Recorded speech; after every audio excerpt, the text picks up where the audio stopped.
Attention, duped masses! You're listening to Media Monarchy with James Evan Pilato. Juggalo March, Rhinestone Cowboy, and Verified Veracity, plus This Day in History with Lolita and our Song of the Day by Girl Ray on your Morning Monarchy for August 18th, 2017. I'm James Evan Pilato for MediaMonarchy.com. Welcome to wherever you are for listener-supported media brought to you by you every weekday morning at 9 a.m. Pacific Time. MediaMonarchy.com/listen. Please spread that feed. We are independent, non-commercial, alternative media. I actually just realized it yesterday. Our 12th anniversary is coming up on 9/11. Media Monarchy hit the internets September 11th, 2005. That's when we were just a blog. MediaMonarchy.blogspot.com. But now we are so much mightier thanks to you. And a huge thanks to all our supporters and patrons at patreon.com/MediaMonarchy. And you can find all the other links at MediaMonarchy.com/support. Also, a huge thanks to the Truth Seeker app and RadioConfluence.com. Truth Seeker app carries your Morning Monarchy podcast. And RadioConfluence.com not only carries your morning show, they also carry your daily DJ set at noon and simulcast and rebroadcast nearly all of your Media Monarchy awesomeness. Huge thanks to them. Hey, we are having a little bit of technical difficulties with the feed. I haven't exactly figured out what the deal is, but it seems like MediaMonarchy.com/feed is having some troubles. So in the meantime, before I get under the hood and figure out what the deal is, you can just try the original feed, the feed that actually feeds into that other feed. Feeds.feedburner.com/MediaMonarchy. I've got it in the tweets. I'll post it in the show notes. Just maybe need to work on our signal strength, I suppose. And sometimes Discord gives us some trouble. These are all the reasons why we need to continue to build our own ways to do things. Hey, hope you're doing well. It is Friday. That means media memes. That means the entertainment industrial complex. We got a lot of news to talk about. So let's glance at the breaking lamestream news first. As they're saying, the Spain attacks could have been bigger. Death toll rises to 14 as car ramming becomes the terror meme. And I've been saying this for months and months, even to the point several months ago where even Lauren Coleman was saying, that's not terrorism related. I don't know if that counts as a car ramming. I think it counts. I think it all counts. Car rammings and stabbings. That's what happens when you take the guns away from crazy people. Crazy people are going to be crazy people anyway. So we wake up to see yet another attack, this time in Finland. Police in Finland have shot and arrested a suspect after several people were injured in a stabbing spree in the southwestern city of Turku. Suspect was shot in the leg after the attack, police said, who have warned the public to move away from the city center. That's just a good general advice for everybody. Get out of the city centers. Police said on Twitter they were searching for more possible perpetrators in Turku and that they were patrolling a shopping mall. Now, I'll include in the show notes these breaking stories. The first one I grabbed from CNN. However, they make no mention of something that the Daily Mail does. It was also reported that a man was heard screaming Allahu Akbar during the attack, but others have stressed that this was merely misheard Finnish. So misunderstood Finnish or screaming God is great. He's so great, he's going to kill you all. That's what happens with extremism. That's what happens with fundamentalism. Any which way, any which flavor. So I'm glad you're here. This is the Morning Monarchy. I'm James Evan Pilato, your host, webmaster, DJ, and so very much more. I'm glad you're here. I wasn't half-heartedly wondering a couple of weeks ago. I think I was wholeheartedly wondering a couple of weeks ago, hey, are they still going to do that Juggalo March? You bet your booty they are. Huge thanks to Nicole Redo on the tweets at Booze Leprechaun for getting us the story. We've got two different sources. One from Metal Sucks. The mother of all rallies is coming to Washington, D.C. on September 16th. Now, we've talked about this for nearly a year. I actually got Juggalo, the book by Steve Miller, who wrote the book about Detroit Rock City. They talk about in the book that's been published a year ago about the Million Juggalo March that was going to happen September 2017. That seemed like some far-off future. And now we're knocking on its door. So the mother of all rallies is coming to D.C. on September 16th. The pro-Trump group bills itself as the Woodstock of American rallies on its official website with the aim of sending a message to Congress, the media, and the world that we stand united to defend American culture and values. Over 7,000 people follow the rally's Facebook page. It should be quite the gathering. The only other problem? There's a different gathering in town that day. Also scheduled to storm the National Mall that day And that's September 16th. The Juggalo March. The Million Juggalo March, a collective of Insane Clown Posse fans seeking equal treatment. Juggalo March, quote, aims to bring national attention to the ongoing discrimination and profiling that juggalos continue to be subjected to following the group's inclusion in the U.S. Department of Justice's 2011 National Gang Task Force report, which is a ludicrous classification to be sure. While we may enjoy making fun of ICP and their fans, they're not inherently bad people, so says MetalSucks.net. They've gone on record previously as saying the Juggalo March might be in poor taste. Millions of Americans have been fighting for the privilege of being treated equally for centuries based on circumstances entirely out of their control, and it seems insensitive and tone-deaf, which is a great way to describe ICP in this time of civil rights upheaval, for juggalos to claim the same level of unfair treatment based on a lifestyle they've chosen for themselves, and one based around the fandom of a band, no less. Yeah, but they did it first. They booked it first.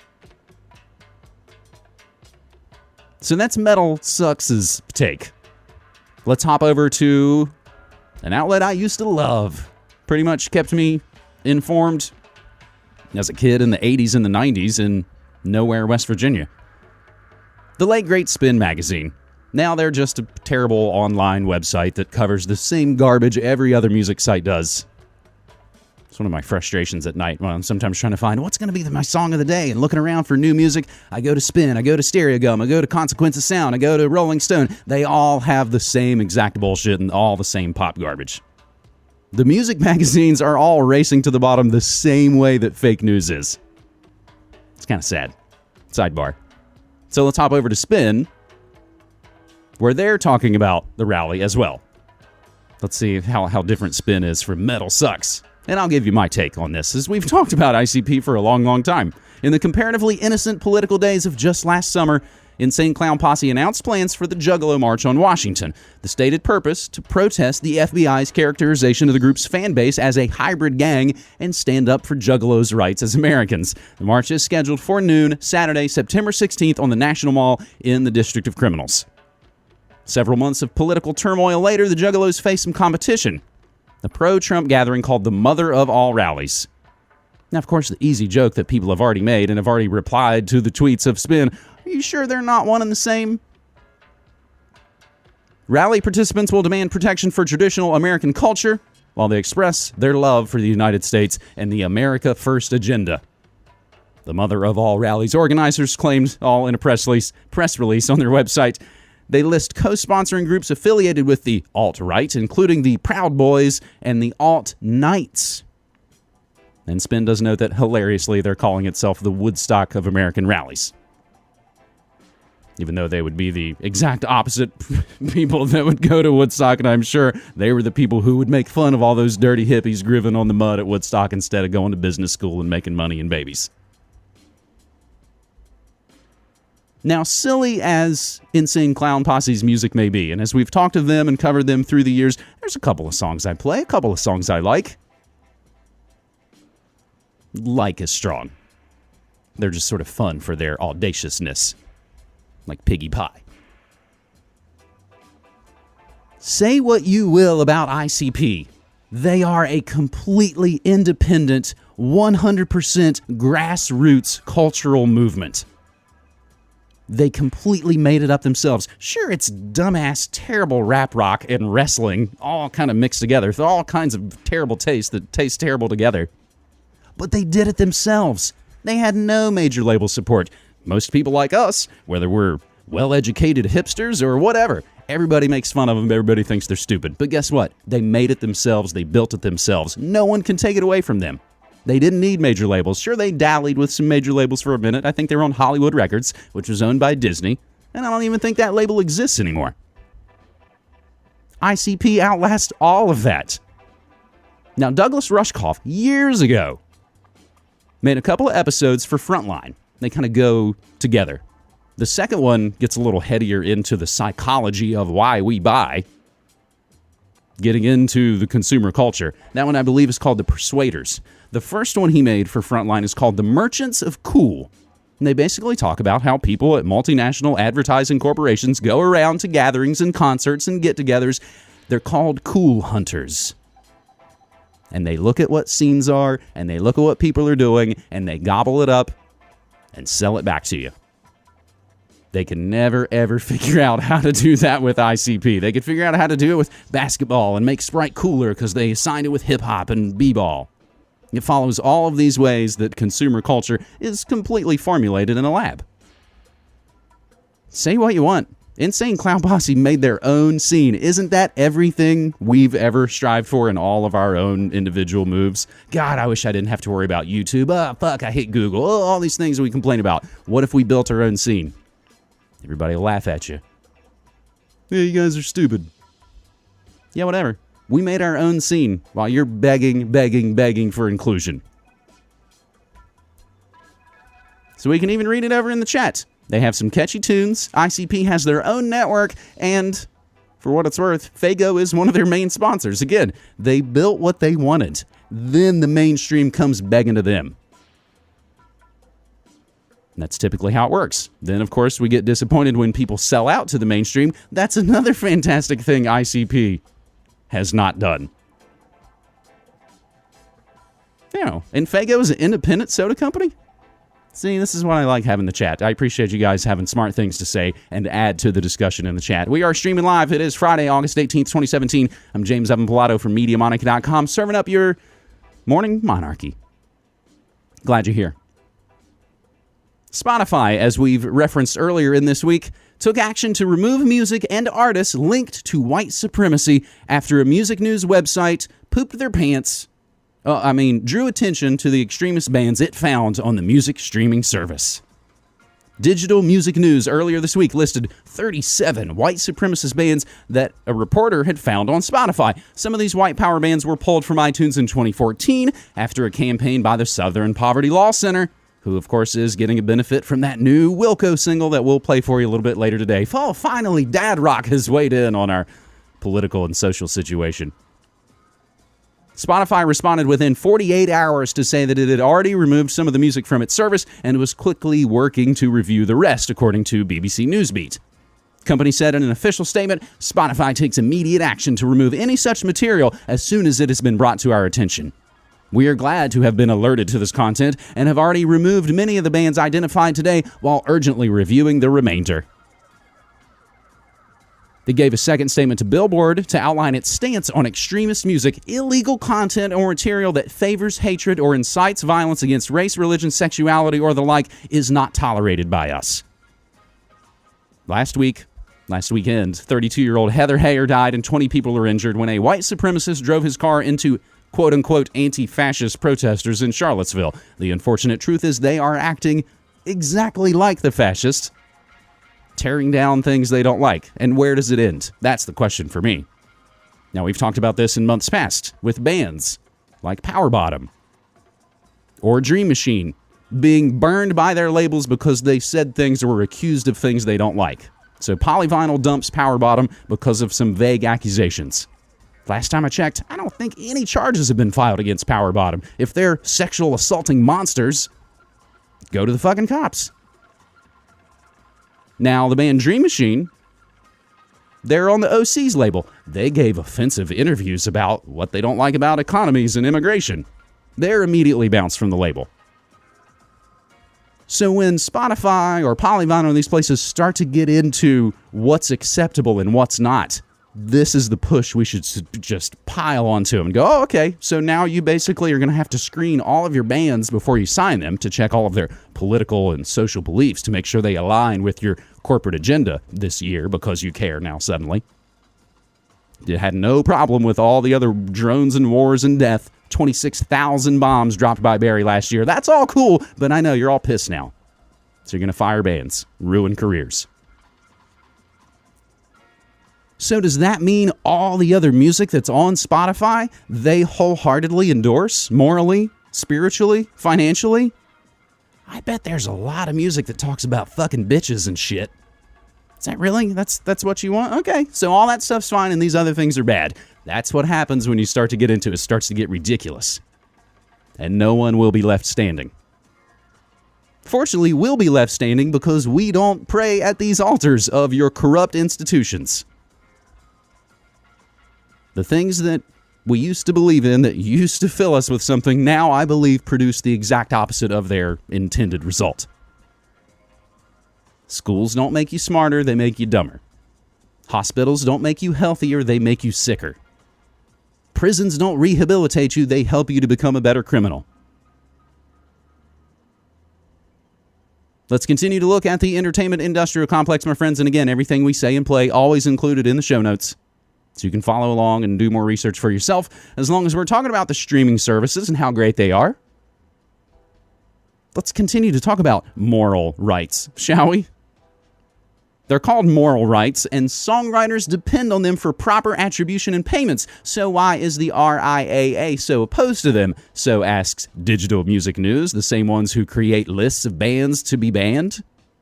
And this, again, that reminds me of what's going on right here in Portland. You basically have entire mainstream media outlets now claiming everybody else is fake news, but doing the exact thing they accuse others of. They're inventing these moral panics for people to get mad about. There was such an embarrassing episode here in Portland that played out parallel to our transit murders, the Max murders at the end of May.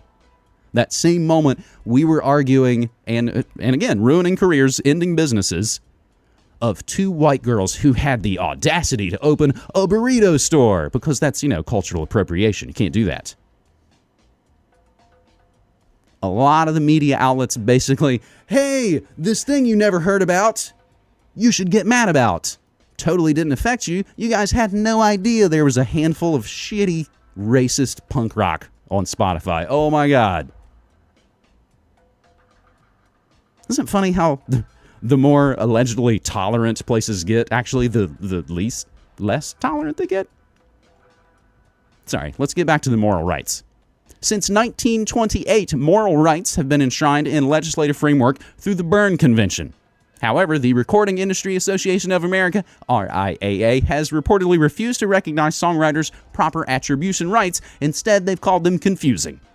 The Berne Convention for the Protection of Literary and Artistic Works outlines songwriters' and composers' basic rights, which include attribution. Despite an investigation by the U.S. Copyright Office, the RIAA has allegedly maintained their rejection of moral rights. In response to their refusal, millions of songwriters and the trade organizations representing them issued a strongly worded letter to the RIAA. These include songwriters and organizations from the U.S., Canada, the UK, and Europe, and the entire letter is reprinted here on Digital Music News, dated August 16th. It was with great disappointment that we read the recent RIAA comments to the Copyright Office in connection with moral rights, in particular with regard to the right of attribution. The RIAA's argument prioritizes the inconvenience of dealing with accurate metadata over the principle of the protection of the rights of the people upon whose work the music business is built. In our view, and the view of many in the creator community, this is not only irresponsible, but it represents a betrayal of the greater common purpose to which many of us are committed, a purpose to which the RIAA claims to agree. Now, this letter goes on, but I think we can just pull back and look at it and see that, again, everything is falling apart from within. There's a lot of divide and conquer. And another situation where these artists are basically saying, you're supposed to protect us. I thought you were going to represent us. I thought you were going to give us what we were. You're not? You mean these institutions I've built my faith and life on aren't looking out for me? These are the important lessons to be learned, as we noted recently. Maybe it's very important for every generation to have their heart completely broken and crushed, politically speaking. Makes whole new generations of punks, so to speak. A jury has sided, of course, with Taylor Swift in her groping lawsuit, ruling that former radio host David Mueller assaulted her during a 2013 pre-concert photo op and ordered him to pay a symbolic $1 in damages. The Associated Press, that's good, you can use that. The Associated Press reports that the judge dismissed Mueller's suit against Swift, in which he sought $3 million for ruining his career prior to the closing arguments, and the 6-woman, 2-man jury also found that Swift's mother and radio handler were within their rights to contact his superiors at KYGO-FM. I acknowledge the privilege that I benefit from in life, in society, and in my ability to shoulder the enormous cost of defending myself in a trial like this, Swift said in a statement following the verdict, thanking the judge, the jury, and her legal team. My hope is to help those whose voices should also be heard. Therefore, I will be making donations in the near future to multiple organizations that help sexual assault victims defend themselves. Now, I am not defending this jock at all. But we pretty much knew going into a situation like this, you're not going to beat the money. As has been said often, those who ain't got the capital get the punishment. Speaking of that, and let's continue down the lawsuit road, disgraced U.S. entertainer Bill Cosby is being forced to hire a new legal team after a second top-flight attorney withdrew from his upcoming retrial for sexual assault. After Brian McGonigal quit earlier this month, his California-based co-counsel Angela Agrusa has also filed a motion asking to be taken off the trial. The pair helped Cosby secure a hung jury on trial for sexual assault back in June. Cosby's team have been left scouring for replacements and have petitioned the Pennsylvania judge presiding over the case to defer an August 22nd hearing until at least 9/11 to finally secure his representation. A spokesman on Wednesday confirmed that Cosby, who is 80 years old, was currently without legal representation for his criminal proceedings, but said Agrusa would remain his civil attorney. The pioneering African-American actor and comedian is due to go back on trial in November for allegedly drugging and molesting a former university basketball official at his Philadelphia home in 2004. Judge Stephen O'Neill declared a mistrial in June when a jury failed to reach a unanimous verdict on the 3 counts of aggravated indecent assault after more than 50 hours of deliberations in Norristown, Pennsylvania. The deadlock was a victory of sorts for the pioneering black comedian, now frail and isolated, who risked spending the rest of his life in prison if convicted. But the trial irrevocably damaged the once towering icon of U.S. pop culture, loved by millions as America's dad and best known for his seminal role as a father and obstetrician on the hit 84 to 92 TV series The Cosby Show. Around 60 women have publicly accused the Emmy-winning actor of being a serial sexual predator, but the trial was the only criminal case brought against Cosby, as most of the alleged abuse happened too long ago to prosecute. As another one bites the dust. You're listening to The Morning Monarchy for Friday, August 18th, 2017. I'm James Evan Pilato from MediaMonarchy.com. On Fridays, we look at media memes, and that's actually the hashtag for all the stories that we talk about on this show. So we tweet out the show notes about an hour before showtime. So if you're listening live, you can see the exact stories that we're going to talk about. So you already know that we're about to talk about Ric Flair. Woo! He remains in critical condition. As of the last word coming out of Atlanta, Ric Flair, as you may or may not know, is a very influential early wrestling entertainer. Now, this was long before the WWF was forced to turn into the WWE, and Ric Flair was on kind of the lower level, and I won't remember the name off the top of my head, but it's the kind of shit I watched as a West Virginia kid. It was the early, more indie Southern wrestling. I know that's kind of funny to say, yeah, I was into wrestling when it was cool, when it was underground. And probably in a lot of the ways that led me on the path I'm on, of course, I also had a dad who would walk through the room and be like, you know that shit's fake, right? Let's get more about Ric Flair. Ric Flair has been hospitalized, and it sounds like it's very serious. The 68-year-old wrestling legend was hospitalized early Saturday morning, and at the time, his rep had said it wasn't that big of a deal, some routine monitoring, nothing to panic about. 24 hours later, the story had changed. Flair's reps were asking for prayers, saying, quote, "We need your prayers, positive energy, and well wishes for our living legend as he is dealing with some tough medical issues." The reps did not specify exactly what was wrong with Ric Flair, but Ryan Satin of Pro Wrestling Sheet said it was heart-related and he was in the ICU. Look, Ric Flair is 68 years old and he's got a pretty packed schedule. He's got public appearances all the time. He's always at Carolina Panthers practices. He's always doing things. This is a shock to us and a shock to the wrestling community. We're going to keep you updated as we find more information. Ric Flair underwent colon surgery to remove blockage that was the catalyst for a number of different health issues that followed, including kidney failure. See, this is another classic move where you get into the hospital and realize, oh, you're really actually sick. Those in WWE were made aware that Flair is on kidney dialysis as well. Hey, and we learned from the chat that Ric Flair is a nice guy. Somebody worked with him backstage at WWE once. Now, was it WCW? That's what I remember. That's kind of what I'm remembering as the wrestling that I used to watch as a little kid. And again, that was the stuff that had, like, Ric Flair and Dusty Rhodes and the Rock and Roll Express. Holy shit, all that's coming back to me as I start to think about it right now. WCW was the alternative. They were the smaller one. Guess I'm glad I was into indie wrestling. Now, as is often the case on your Morning Monarchy, especially on the Media Memes edition, we go into a few obituaries, and we've got a hat trick of obituaries for you. The first of which, Ty Hardin. Popular film and television actor who starred as the legendary gunman Bronco Lane in the TV series Bronco. He also worked with Henry Fonda, and Kirk Douglas has passed away. He was a resident of Huntington Beach, California. Hardin died last Thursday at the age of 87. His widow, Carolyn Pampu Hardin, told the Associated Press that he had been in failing health. On Monday, SF Gate reports that Ty Hardin, a popular film and television actor well known for his starring role in the TV Western series Bronco, has passed away at the age of 87. His widow, Carolyn Pampu Hardin, told the Associated Press that Hardin died on Thursday and had been in failing health.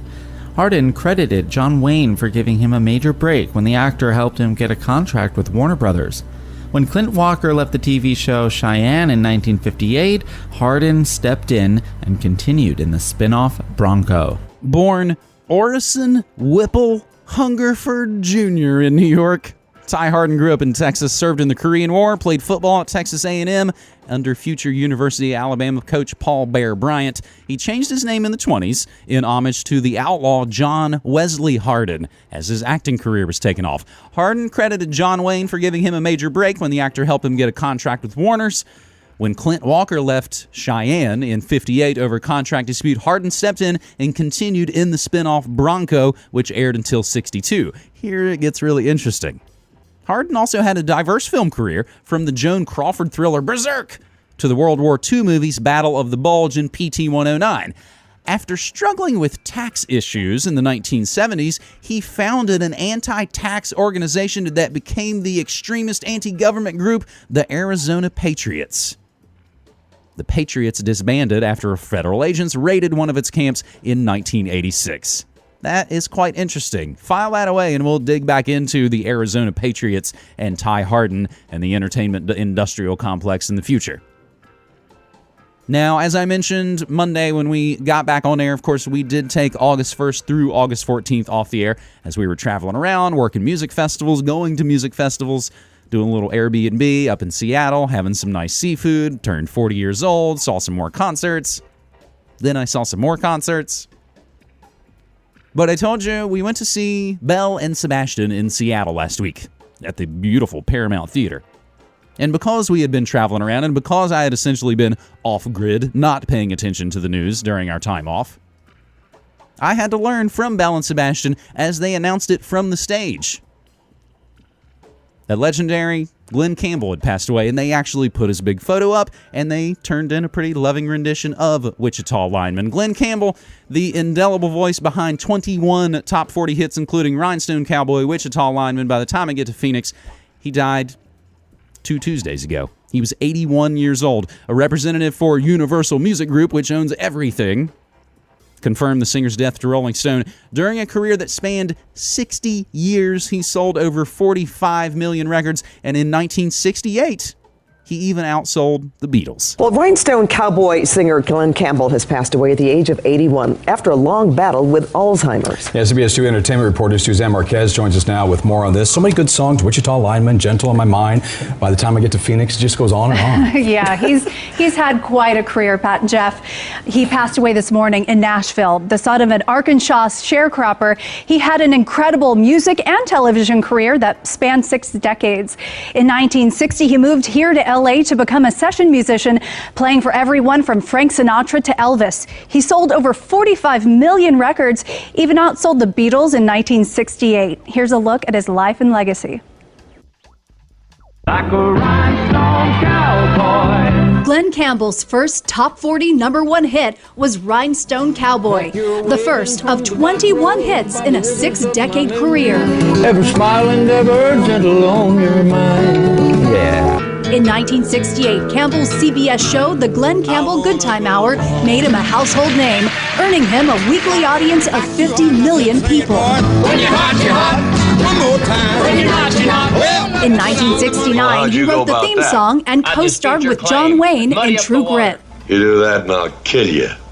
I wouldn't count too much on being able to shade somebody I didn't know, fella. and I pretend to hold you to my breast and find. 5 years ago, he went public with his Alzheimer's diagnosis. His wife of 30 years, Kim, by his side. They said you had Alzheimer's, and I said, well, you know, it's, do what you can do. What is that, Alzheimer's? You know, what am I? How old am I now? 45? 65? What? 95? Going 75. 75? Yeah. Well, what's that's a number, you know? Yeah. What's 75? Uh-huh. Wow. It was with the Johnny Cash and Merle Haggard. He gave our Serene Branson a tour of his home, the oldest memories, the most clear. Is that who I think it is? That's me with Elvis. He had more charisma in his little finger than anybody I ever. I mean, you could feel him when he was coming. Kim, have you noticed any changes? Sure. He's forgetful and gets disoriented. Even in our own house, you know. That's a good trick, guys. Where's You got to the remember bedroom? that Where one. are the stairs? What day is this? But he still, you know, functions just fine. Get in my baby. Campbell was able to play a 2-year farewell tour with his 3 youngest children providing backup before Alzheimer's took his life.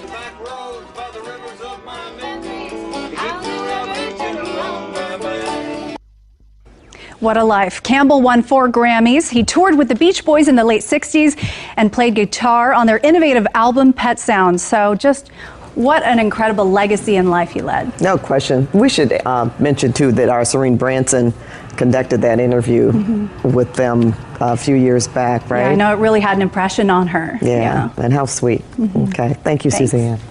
Well, fellow musicians were quick to respond on social media. Singer-songwriter Carole King tweeted, "Rest in peace, Glenn Campbell, a great singer and musician who wrote and chose to cover great songs." Brian Wilson with the Beach Boys wrote this: "I'm very broken up to hear about my friend Glenn Campbell, an incredible musician and an even better person.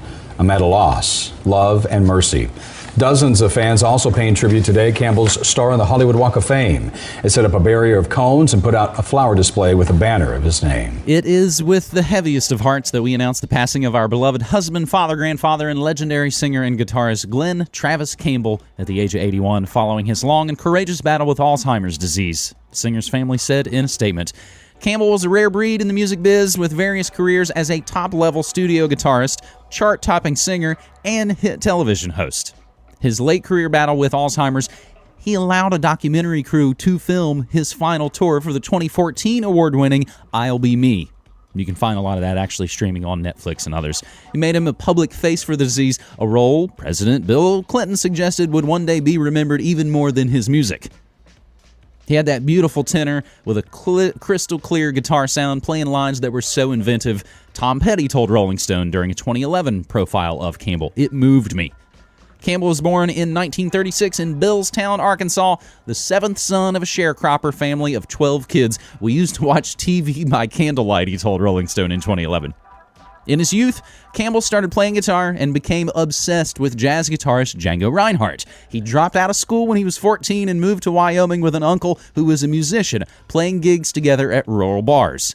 He soon moved to L.A. and by 1962 had solidified a spot in the Wrecking Crew, a group of session professionals. In 1963 alone, he appeared on 586 cuts and countless more throughout the decade, including the Byrds' Mr. Tambourine Man, Elvis's Viva Las Vegas, Merle Haggard's Mama Tried, and the Righteous Brothers' You've Lost That Lovin' Feelin'. And as that clip noted, he also plays on Pet Sounds. Pretty fantastic work. R.I.P. Glenn Campbell, and we are a fan, and we've been following him for quite some time. Hey, in other news, I just glance over at the tweets and see that Billboard has tweeted, "Taylor Swift wipes social media accounts and her official website goes dark." Now, a lot of times when people completely wipe their social media, it's because it became a big, some said wrecking ball. It basically becomes a big wrecked thing, and you need to change out the birdcage liner. So that would be interesting if that is any way related to her trial. My other guess is that it would probably mean they're just getting ready to unleash the new thing, and they'll post it up, and it'll have a bunch of Christmas crap, because that's probably what it'll be. You heard it here first. I'm James Evan from MediaMonarchy.com. Serving up your morning monarchy. We are streaming live, MediaMonarchy.com/listen. Glad you're here. Spread the link with a friend. Now, our third and final obituary this week. Haru Nakajima. Actor you maybe have never heard of. I admittedly had never heard of him before, but I bet you're familiar with what he did. Haru Nakajima, the actor best known for being the man inside the suit of Godzilla, passed away at the age of 88 years old. Nakajima played Godzilla in the original Toho Godzilla movie of 1954. He would follow up that performance with 11 more appearances as the kaiju monster and some of his enemies, including Gojira, before retiring from the role in 1972. In addition to the Godzilla franchise, Nakajima also did creature performances in other films like King Kong Escapes, as well as roles in the 1960s Ultraman TV series and a bit role as a bandit in Akira Kurosawa's Seven Samurai. Nice. As one of the pioneers of kaiju cinema, Haru Nakajima is an icon who will be sorely missed. Haru Nakajima, actor who played the original Godzilla, died at the age of 88. So those are our 3 obituaries for you here on your Morning Monarchy, but we'll stay in Japan for our next Media Memes news. Adults are stupid, says Shinji Okada, who's better known in Hiroshima as Guy, the vocalist for hardcore punk band Origin of M and the owner of Disc Shop Misery and Bloodsucker Records. At 52, he certainly appears to have some authority in the matter. Just one night earlier, he was crowd surfing while simultaneously screaming into a microphone at To Future, an annual concert he helps organize that marks the August 6th atomic bombing of Hiroshima. At this moment, however, he's sipping coffee and relaxing at a restaurant downtown. As you grow up, he adds, with far more articulation than you'd expect from a stupid adult. As you grow up, your mind gets filled with garbage. Children understand things instinctively. You show them an image of August 6, 1945, and they know instantly that it should never happen again. It's only when you think that deeply that war becomes necessary. Yet, ironically, the subject of an atomic bombing has always existed within the Hiroshima punk scene, the same way an irradiated elephant might occupy the slam pit at a bar show, awkwardly, and with a high likelihood of making you spill your drink. Of course, bands had songs about the bombing, Guy recalls, even in the early days. Sure enough, the first 2 flexi discs by Japanese band Gas in 83 and 84 respectively were called No More Hiroshima and The Day After. Yet Guy's opinion on whether the inspiration for those kinds of songs stemmed from being Hiroshima bands or from the fact that cool British bands like Crass and Discharge were doing it comes reluctantly. In those early days, probably because foreign bands were doing it, he admits, but those foreign bands never played in Hiroshima. Now Hiroshima bands are talking about war and nuclear issues in a way that's genuinely linked to their roots in the city. However, when asked about what precipitated that change, Guy dodges the question like a studied gazelle bounding past a Bengal tiger. Hiroshima punks are nothing if not modest. It's all because of Guy, says Rohi Nasu, or Nas, owner of Dumb Records and the drummer of Hiroshima's longest-standing punk act, the Socho Pistons. Although he joined the Pistons in 95, they actually started in 85. That's a long time to be in a non-selling band, the 44-year-old says with a laugh, but as a result, he knows the Hiroshima punk scene like the back of his kick drum. Being against war is a very normal thing. I mean, everybody thinks war sucks, so when bands have that message only as a fashion, it's just repeating the obvious. But recently, bands in Hiroshima are adopting a more authentic anti-war and anti-nuclear message that's coming from the heart of Hiroshima itself, and Guy is the driving force behind that change. Personally, I think it's a very good thing. Now, that article from the Japan Times goes on, nuclear issues aren't a problem for Hiroshima's punk acts, politics are. Really interesting article, and again, another big thanks to Booze Leprechaun on the tweets for getting us the stories that we wouldn't otherwise see. And again, that's what this is all about. We are not only crowd-funded, but we are crowd-sourced. We get our news from you, and a huge thanks to everybody who submits stories using the hashtags for the days. That's how we pack these shows. Now, you may have heard about all the big leaks and all about the ransomware, and actually I think the word is that HBO are actually negotiating with the terrorists who took over their servers and are doling out TV shows. You guys, I think some of the Game of Thrones episodes and scripts have already leaked. Actually got to look at one of the scripts. So here's the spoiler. New episode's going to have dragons and tits. Sorry to ruin that for you. Meanwhile, Apple is officially open for business in Hollywood. The company is telling content makers they don't have any ideas and they'd like to buy up all of your ideas because they can't compete. They just buy up the competition, as we note day in, day out. The company's telling content makers it wants to spend $1 billion on its own stuff over the next year. That's music to studios' ears and a tune they've been expecting for quite some time, especially after Apple hired 2 top Sony TV executives in June.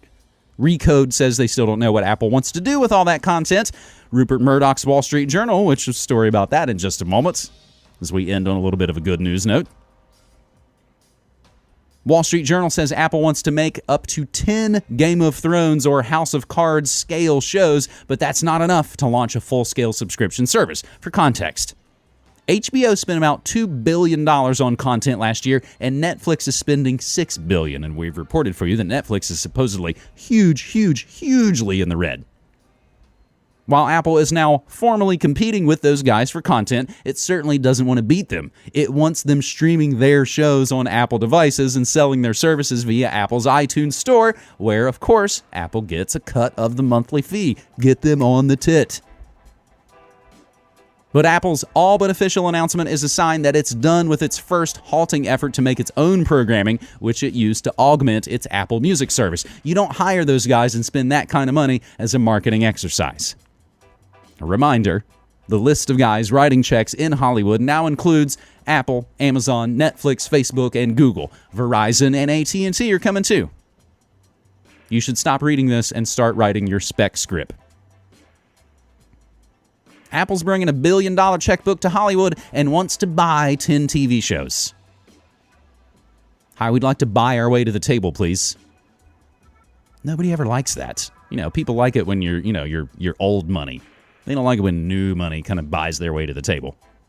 But hey, money don't care who owns it. And in the case of Rupert Murdoch, he owns a little bit less. Our final media meme story this week heads us over to The Independent, as Rupert Murdoch's News Corp recorded an $817 million loss in the full 2017 financial year due to a fall in the value of its UK and Australian newspapers. This just in, newspapers not doing well. Revenue declined from $8.29 billion to $8.12 billion. A 2% drop, reflecting lower print advertising revenues and foreign currency fluctuations. The company said a charge of $785 million reflected the write-down of UK and Australian newspapers. Write-down is the financial term for you ate that money. Mr. Murdoch's Australian media arm looks set to carry out major cost-cutting operations. A repeat of the $40 million cuts from 2017 is set to continue into 2018. Up to 70 photographers in News Corp's Australian arm were made redundant in May, including forced layoffs for sub-editors and designers. Now, fortunately, hopefully, a lot of those photographers can just be freelancers and still sell their photographs to News Corp, hopefully at an inflated rate. Revenue from its digital news and information arm rose steadily at 3%, primarily driven by its digital subscription services from titles such as The Times and The Sunday Times. The Wall Street Journal recorded over 1 million paid subscribers in the full financial year. News Corp wrote down the value in Foxtel, an Australian pay TV company in which it has a 50% stake. The company also slashed the value of The Australian, The Daily Telegraph, The Herald Sun, titles it owns in Australia, by 40%. Now we get to the fake news. Speaking on fake news disrupting mainstream media, Chief Executive Robert Thompson said he believed News Corp prompted digital platforms to address a dysfunctional content ecosystem in which the fake and the fraudulent have flourished. The fake and the fraudulent have flourished. We are now in advanced discussions with those platforms over the creation of payment mechanisms for news of verified veracity. I think you get news of verified veracity right here on your Morning Monarchy. All those stories, all using hashtag media memes. Brought to you by you, my friends. Now we're going to go out with pretty cool music from a London trio called Girl Ray. We've actually shared one of their songs on Pump Up the Volume, but we want to bump them up and get them a little bit of action right here on your morning show. So we've got Girl Ray's Trouble coming up as your song of the day in just a few minutes, but of course, let's take a look at this day in history, my friends. Past is prologue. I love this. I love looking through history. I love looking at the syncs and the rhymes and the repeats. It helps us know not only where we've been, but where we are and where we're going. August 18th, 1612, the trial of the Pendle Witches, one of England's most famous witch trials, begins at Lancaster Assizes. The Pendle Witches. August 18th, 1783, a huge fireball meteor known as the Great Fireball Meteor of 1783 is seen across Great Britain as it passes over the East Coast. Now we jump to the 20th century, August 18th, 1920. You might see it in the tweets. You might see it trending. The 19th Amendment to the United States Constitution is ratified, guaranteeing women's suffrage. August 18th, 1938, the Thousand Islands Bridge connecting New York with Ontario over the St. Lawrence River is dedicated by former U.S. dictator and the man who locked up 100,000 American citizens in concentration camps. That's right, Franklin Delano Roosevelt. Hey, it looks like you guys are making me album art over in the chat. I love it. It's got Ric Flair, Godzilla, ICP, Glenn Campbell. Yes, thank you so much. August 18th, 1950, Julian Lahout, the chairman of the Communist Party of Belgium, is assassinated by far-right elements. Past is prologue. August 18th, 1958. Vladimir Nabokov's controversial novel Lolita is published in the U.S. The novel, about a man's obsession with a 12-year-old girl, had been rejected by 4 publishers before G.P. Putnam's Sons accepted it. The novel became a bestseller that allowed Nabokov to retire from his career as a college professor.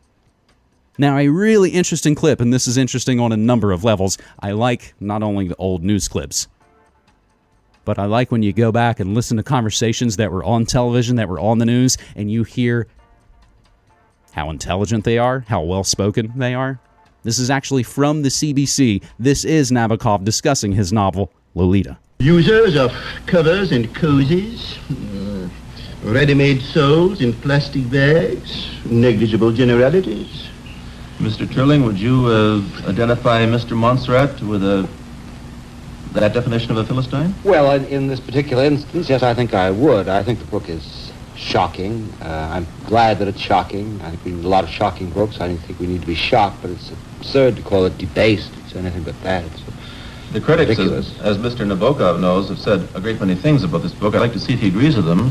I'll quote some of them to you. One critic called it a satire on sex, a mirror of human frailties. Another said that it was a joke on our national cant about youth. A third that it was a cutting expose of chronic American adolescence and shabby materialism. Is this so? Is this what you were intending? I don't think so. I don't think so. Well, first of all, I don't wish to touch hearts, and I don't even want to affect minds very much. What I want to produce is really that little sob in the spine of the artist reader. Well, I leave the field of ideas to Dr. Schweitzer and to Dr. Givago. And when you say satire, you imply a purpose, an object, an awakening, apart from and beyond the dream of the book. I have invented in America, my America, and just as fantastic as any inventor's America. A good deal more attractive. Well, I think that you have noticed, but some reviewers have not noticed how helpless and how lovely she is. It was fun to breed her in my own laboratory. But I'm not concerned in holding up public abuses to ridicule or that kind of thing. But there is an underlying tone of satire to the book. But now, if you give to satire its initial, its original sense of macédoine, of fruit salad, satira, then perhaps my dish is good enough for that purpose. But you say that your book isn't meant to produce emotions in readers. I'd like to ask Mr. Trilling, as we move over here, if it didn't produce some emotion in him. Oh, yes, it did indeed. I found it a deeply moving book. Mr. Nabokov may not have meant to move hearts, but he moved mine. He may not have meant to affect minds, but he did affect my mind. And I think I found it a most... More than just a tingle at the end of your spine, as Mr. Nabokov says. Yes, it was...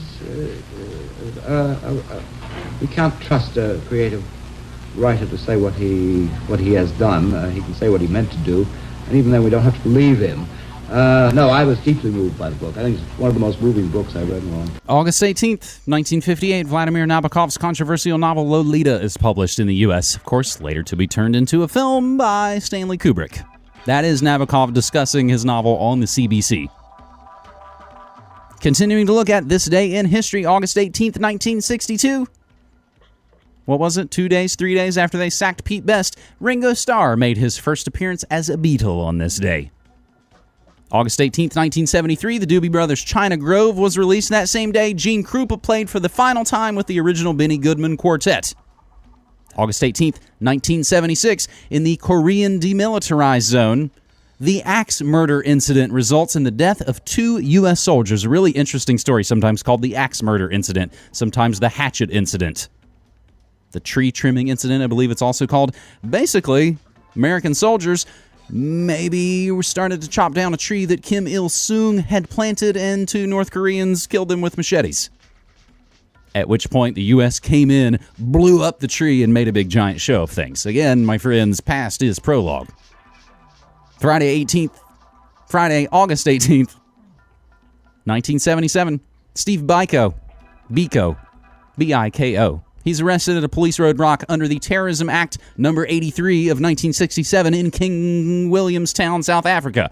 He, of course, later dies from injuries sustained during this arrest, bringing attention to South Africa's apartheid policies. That same day, August 18th, 1977, funeral services for Elvis Presley were held at Graceland. On this day in 1986, Bon Jovi's Slippery When Wet was released. August 18th, 1991, this is sometimes why it's informative and sometimes disturbing to do this day in history. Sometime Beatles keyboardist and known pianist, organist, Billy Preston was arrested on this day in 1991 in L.A. after a 16-year-old boy reported being sexually attacked. Might have to file that one away as well and do a little more research into that. August 18th, 2005, a massive power blackout hits the Indonesian island of Java, affecting almost 100 million people, one of the largest and most widespread power outages in history. August 18th, 2008, the president of Pakistan, Pervez Musharraf, resigns under the threat of impeachment. Now, published to my own website a decade ago today, we carried a story from the Los Angeles Times that noted Eric Miller's career as an Army Ranger wasn't ended by a battlefield wound, but his DNA. Lurking in his genes was a mutation that made him vulnerable to the uncontrolled tumor growth. After suffering back pain during a tour in Afghanistan, he underwent 3 surgeries to remove tumors from his brain and spine that left him with numbness throughout the left side of his body. So began his journey into a dreaded scenario of the genetic age. Because he was born with the mutation, the Army argued it bore no responsibility for his illness and medically discharged him in 2005 without disability benefits or health insurance he needed to fight his disease. The Army didn't give me anything, said Miller, 28, a 7-year veteran who's training to join the Tennessee Highway Patrol. While genetic discrimination is banned in most cases throughout the country, it is alive and well within the U.S. military. Published to Media Monarchy a decade ago today, U.S. military practices genetic discrimination in denying benefits. Now, they're fine to go send you off to die for war of resources and oil and empire. They just won't take care of you later. That should let you know, again, that a lot of this is all a rigged game. Or, as has been said, war is a racket. Celebrating birthdays on August 18th, it's nearly all awesome people. Salieri was born on this day in 1750. You might know him as the Italian composer and conductor played by F. Murray Abraham in Amadeus. Jealous. But actually really, really good. Also born this day, August 18th, Caspar Weinberger, Shelley Winters, Marge Schott, Roman Polanski, Vincent Bugliosi, Roberta Clemente, Martin Mull, Elaine Boozler, the late great Patrick Swayze, Dennis Leary, Madeline Stowe, Timothy Geithner, Bob Woodruff, Brian Michael Bendis, Everlast, Edward Norton, Christian Slater, Malcolm Jamal Warner, English DJ and producer Tom Middleton, who shares a birthday with his collaborator and buddy Richard D. James, a.k.a. Aphex Twin, born on this day. It's also Andy Samberg's birthday and Francis Bean Cobain. Nearly all almost awesome birthdays on this day. I don't know if any of those will make their way into our daily DJ set at noon. We are striving to do another New Music Friday for you. That's right, you get an hour of news in the morning, an hour of music in the afternoon, and to wet that whistle, we will wrap up a week of Morning Monarchy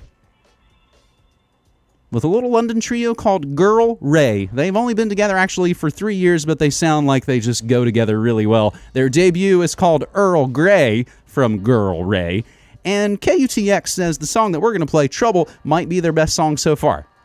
Now, we've already added Don't Go Back to 10 from Girl Ray into our regular rotation, which you can hear listening to MediaMonarchy.com/listen Monday through Friday, 9 to 5 Pacific Time. News, music, and more brought to you by you.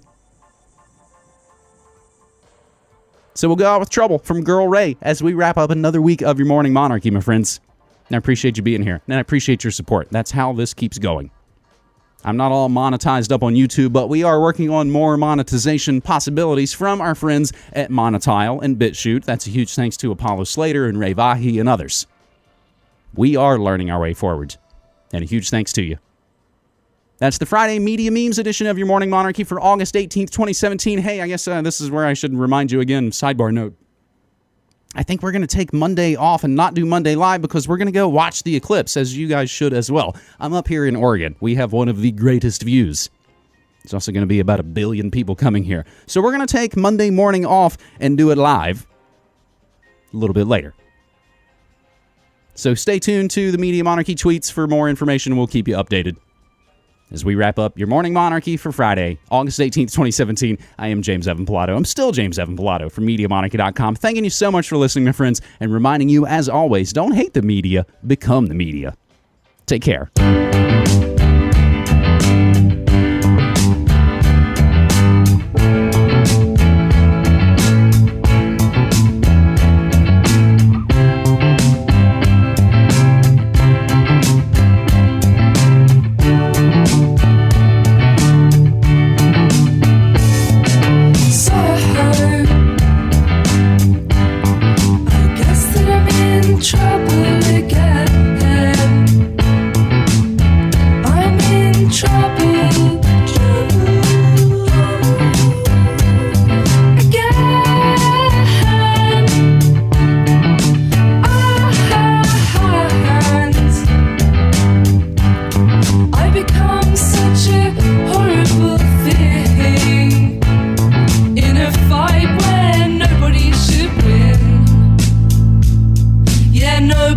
Should win.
listening to Media Monarchy with James Evan Pilato.